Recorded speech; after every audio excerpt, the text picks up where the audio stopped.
Just when I thought this show couldn't go darker or bring the Halloween vibes more, I am quickly proven wrong, and I'm very happy about that because this episode does all that and more.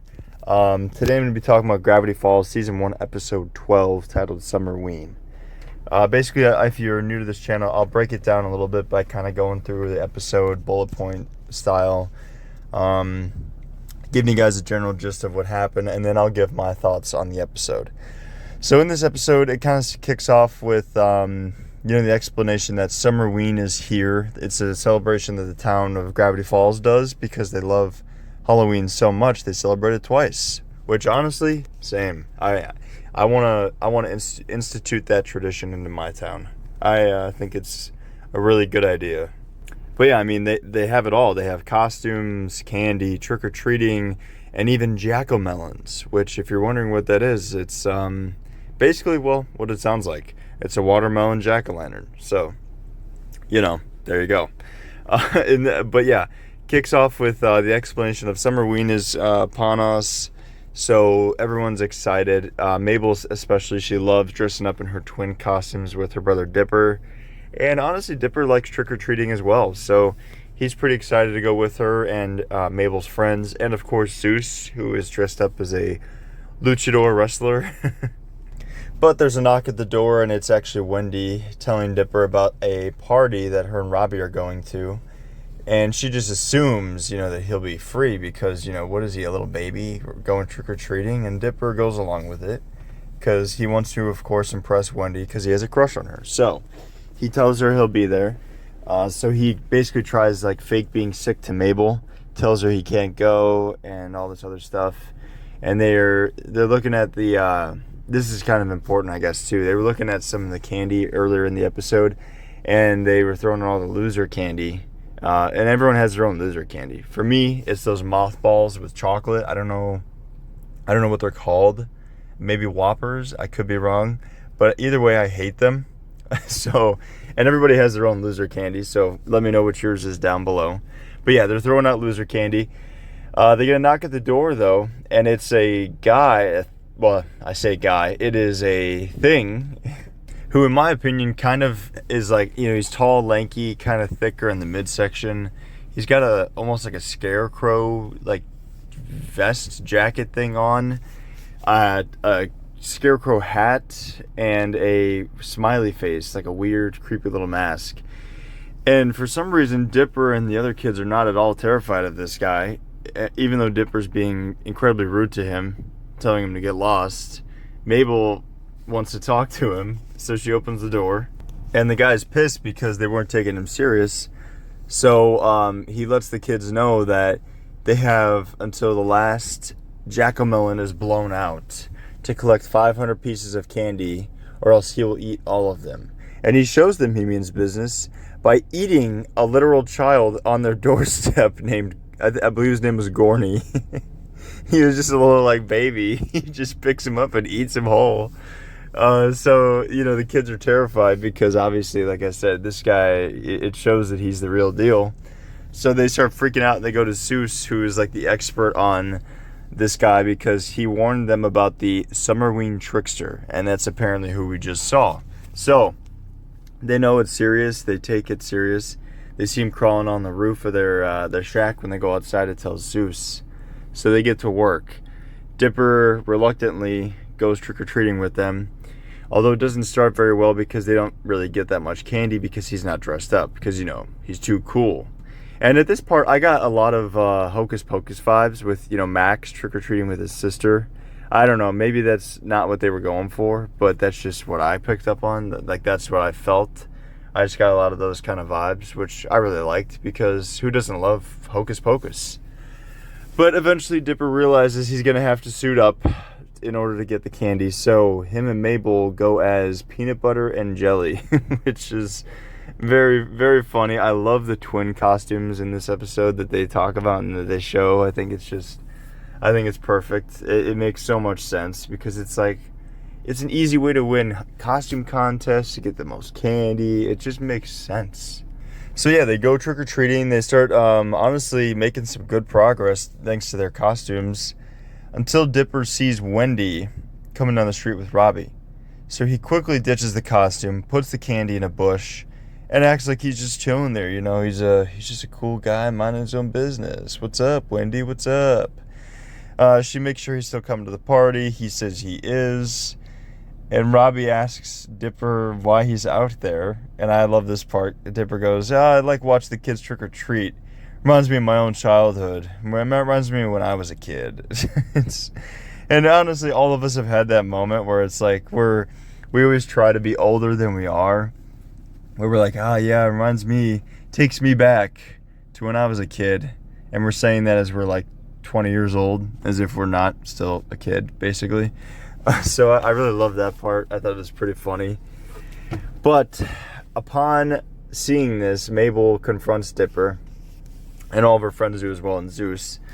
And he explains, like, it's no big deal. I was just going to go to the party. And, Mabel realizes now, of course, Dipper was, faking being sick in order to try to get out of trick-or-treating so he could go to the party. So she's very hurt. But she's like, okay, well, where's the candy? What'd you do with the candy? He's like, relax. It's in this bush right here. We're good. And then they go beyond the bush and see that it led to a cliff with a river beneath where all the candy went. So basically, they're screwed, thanks to Dipper and his own hubris. So they have to try to keep collecting candy, but it's no use because as they look around, all the candles are being blown out. Lazy Susan blew out her last one, or they thought was the last, until they see old man McGucket, and he's got his down the street. So they try to get him to stop, and he doesn't understand, so he just gets very squirrely and like scurries off like an animal. And they manage to save the candle, but of course, in true, I don't even know what to call it, but like true fashion, they breathe a sigh of relief and end up blowing out the candle by doing that. So, kind of pointless trying to go through all that effort, I guess, but it is what it is. This, in turn, prompts the Halloween trickster to come after them. They start chasing them. It chases them to a Halloween store that they started at in the beginning. And really quick, I wanted to say, I forgot to bring this up, but there's a really funny scene at this Halloween store in the beginning with Stan. Like, basically, he robs the store. he goes up to the clerk, and she's like, she asks him to pay for it. So he just blows smoke in her face, and she starts like crying, and they just run off. I think it's just really a funny scene. I don't know why. I'm very childish, I guess, which is maybe why a lot of this stuff hits so much harder for me than it may some of you, but don't judge, all right? So yeah, they go back to this Halloween store. They lead the trickster there. They're hiding from him. It's very, again, I don't know if these references are intentional, but it's very Jurassic Park-esque. Like, when the raptors are hunting the kids in that kitchen and they're like stalking all the aisles of the kitchen. That's what this reminded me of. So if that's intentional, I love it. But yeah, he's talking them through the store. They're hiding pretty well. They put on some costumes. Everything's going pretty good until Zeus, of course, has to have a laugh at this this Halloween decoration, and it gets him caught. Gets Zeus eaten whole. Yes, to where the kids. This is what I love though. The kids don't just run when Zeus gets eaten. They grab some weapons and they take on the monster head on. Of course, it's not working that great, but in this process, they discover that the monster is actually made out of saltwater taffy and other candies. And if you haven't picked up on it, yes, the loser candies. So they actually defeat him by Zeus popping out of his chest like an alien in the movie Alien, of course. That for sure is a clear reference. I'm not schizophrenic. I know that this is a clear reference to Alien, and I love it because I love the Alien movies. I'm a sucker for those. So anything Alien reference, I mean, bring it on. I want more of it. So I was happy to see that, and especially it's a fun way for them to defeat the monster. Luckily, Zeus survived. He just ate the monster from the inside out, I guess. And then, of course, Gorny survived, luckily. Although, according to him, he is traumatized, which, how could you not be, right? I mean, it's kind of natural to be traumatized at something like that. So, definitely fair. And that pretty much wraps up the episode. I think it was a really solid episode. Now I'll get into some of my thoughts, what I liked, what I didn't like, and stuff like that. So, right off the bat, I'll start out with my dislikes, which honestly there's not much.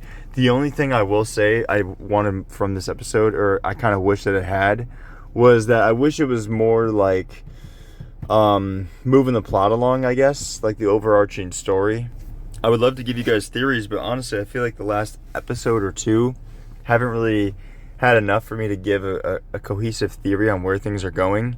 So I'm really interested to see where they take things. So that's the only thing I really wish this episode did have. Although I understand why it didn't, because really it would have been shoehorned in and, yada yada. But I'm just saying what I would have ideally liked to see, or what I was kind of missing from the episode. Now, that being said, things I loved, the Halloween vibes. I mean, like I said, there's so many references that I caught to other like Halloween pop culture things, intentional or non-intentional. I picked up on them. I loved them. So I really enjoyed that, and I appreciated those moments. But also just the feeling. I mean, this show, I've talked about it before, but this show has such good Halloween vibes, and it just an everyday episode, which is funny because it takes place in the summer, and it's kind of in in the woods, so not a lot of reasons that I should feel that way, and I don't even know if that's like a consistent thing in the fan base that people feel, but for me personally, that's just how I feel. I love the feeling that this show gives me. It makes me just want to honestly binge all of this during the month of October, but of course I have too many movies lined up throughout October to watch every year, so that's not really going to happen. But either way, Halloween vibes are always good in this show, and in this episode, they were increased tenfold. I just love the trickster. There's a super creepy monster. He's crawling on all fours. He's like scurrying around. He's picking people up by their heads, and like he's just kind of a shape. He's like an amorphous blob sometimes, so it's very disturbing imagery, and especially for a kid's cartoon, it caught me off guard, honestly. How far they took some stuff, and obviously nobody like died, but still, I think it's impressive how far they kind of push the envelope sometimes, and it makes me wonder how far it'll go, because I've heard people talk about this show, and they talk about like how kind of messed up it gets, and I'm wondering if this is the episode they were talking about, or if there's more to it, because I would imagine there's probably more, considering this is only season 1 out of 3, but that just has my mind going in 100 different directions and being like, where do they take this? Does this stop being a Disney show? Is this why it was like canceled? Like, I want to know. So it's got me excited for the future of this show even more than I already was. Another thing I really liked was Dipper's dilemma that he struggled with. Now, in each episode of this show so far, at least that I've picked up on, I've noticed that they always try to include some sort of like real life challenge that, a kid or kids will go through, or people in general just go through in life. And I really like that aspect of it because it adds so much more depth to something that could easily just be a kid's show and be a little Saturday morning cartoon with some cool animation. But they go that extra mile, and I really love it. And in this one, obviously that dilemma is Dipper dealing with like his childhood versus wanting to be an adult. And I think all of us can relate to that, because it's one of those things at some point you just stop being a kid. And it kind of sucks, honestly, because you spend your whole childhood looking forward to being an adult, only to realize being an adult really sucks. Like, it sucks. You got bills to pay. You have to have a job, basically. You have to go to like college if you want to better yourself. Relationships get harder, friendships get harder. Everything just increases in difficulty a lot. So I really like that they kind of implemented this into the story. Because for me personally, it's something that I have struggled with, where I honestly have some guilt around it, where I remember like my younger brother wanting to do stuff with me and me thinking I was too cool, like Dipper in this episode. However, unfortunately for me, I didn't have the smarts or the heart to actually put my pride aside or my ego and actually enjoy the moments I have with my brother and enjoy the childhood that I'm living in. Instead, I did try to rush things. I pushed him off, and I regret that. Not to get too serious, but I'm just saying it is something that I regret, and it's something that's real. And it kind of really hit me hard in this episode because I saw myself in Dipper, and it sucks because I know where my story goes, and I see how his went, and I wish mine could have gone that way.